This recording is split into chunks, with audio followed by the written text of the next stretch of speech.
You mentioned we're in a big bubble. Can you elaborate on that, and how is this likely to play out? When you print money on the scale that modern nations are printing it, Japan, the United States, Europe, etc., we're getting into new territory in terms of size. There's never been anything quite like what we're doing now, and we do know from what's happened in other nations, if you try and print too much money, it eventually causes terrible trouble.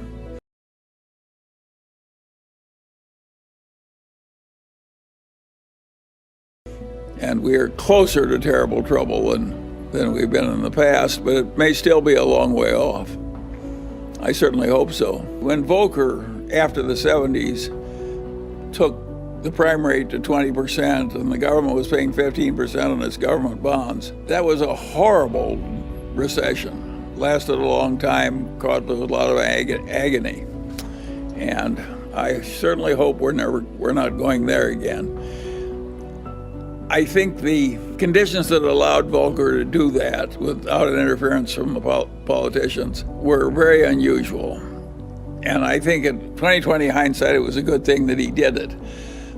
I would not predict that our modern politicians will be as willing to permit a new Volcker to get that tough with the economy and bring on that kind of a recession. So I think the new troubles are likely to be different from the old troubles.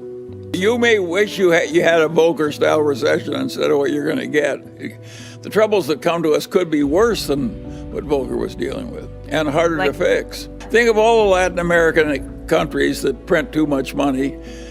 They get strongmen and so forth. That's what Plato said happened in the early Greek city-state democracies. One person, one vote, a lot of equality, and you get demagogues, and the demagogues lather up the population, and pretty soon you don't have your democracy anymore.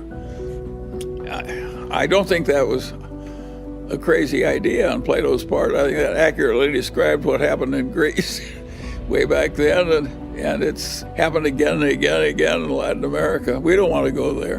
At least I don't. We've done something pretty extreme, and we don't know how bad the troubles will be, whether we're going to be like Japan or something a lot worse. And what makes life interesting is we don't know how it's going to work out. I think we do know we're flirting with serious trouble. I think we also know that some of our earlier fears were overblown. Japan is still existing as a civilized nation, in spite of unbelievable excess by all former standards in terms of money printing. Think of how seductive it is. You have a bunch of interest-bearing debts, and you pay them off with checking accounts, which you're no longer paying interest. Think of how seductive that is for a bunch of legislators. You get rid of the interest payments and the money supply goes up. It seems like heaven. And of course, when things get that seductive, they're likely to be overused. If you stop to think about it, my way in life was not predicting little short-term differences between the Russell Index and the Standard & Poor's Index.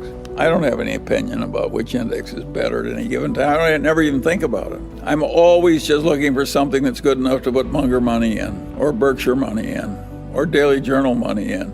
And I figure that I want to swim as well as I can against the tides. I'm not trying to predict the tides. If you're going to invest in stocks for the long term or real estate, of course there are going to be periods when there's a lot of agony and other periods when there's a boom. And I think you just have to learn to live through them. And as Kipling said, treat those two imposters just the same. You have to deal with daylight and night. Does that bother you very much? No. Sometimes it's night and sometimes it's daylight. Sometimes it's a boom, sometimes it's a bust.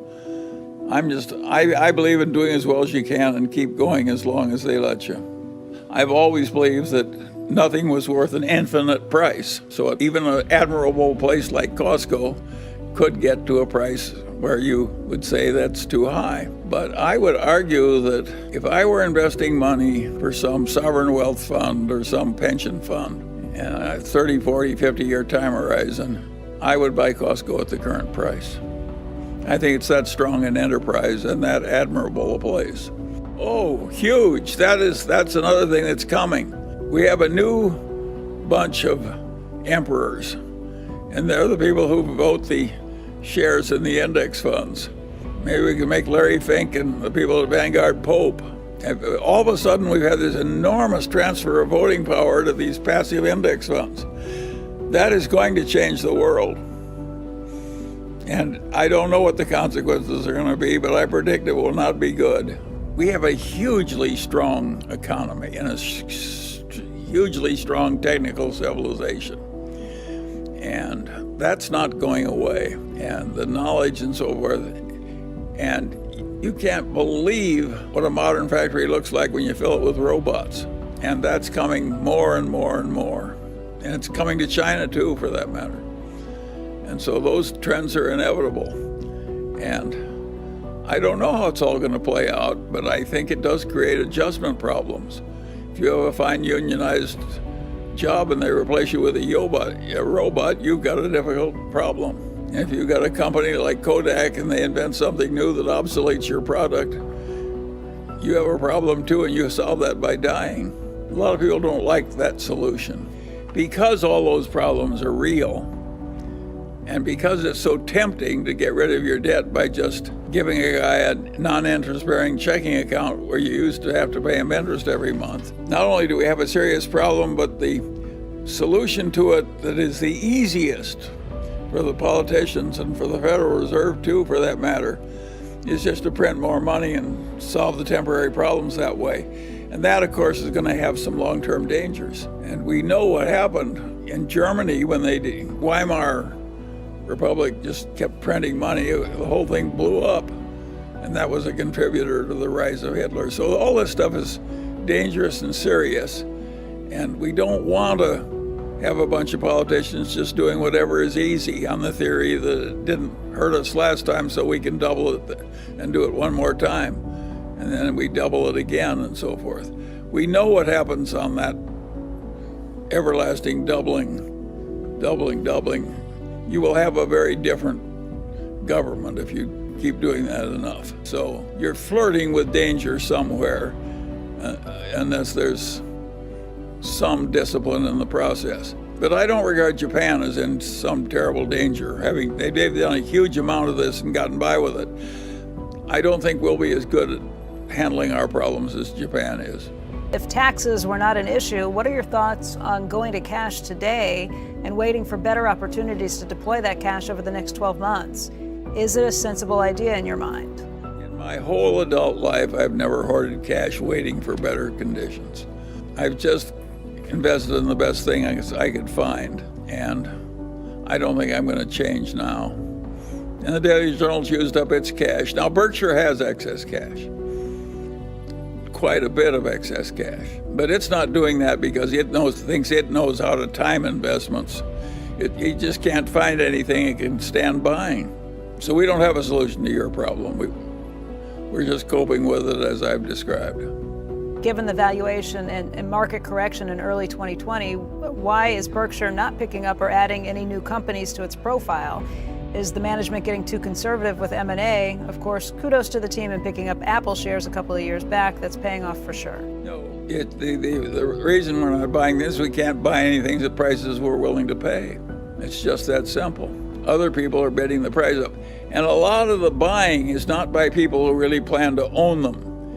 A lot of it is fee-driven buying. Private equity buys things so they can have more fees by having more things under management. Of course, it's a lot easier to buy something you use somebody else's money. We're using our own money, or at least that's the way we think of it. By the way, it's not a tragedy that Berkshire has some surplus money they're not investing. We look more responsible with the extra wealth, and we are more responsible with the extra wealth.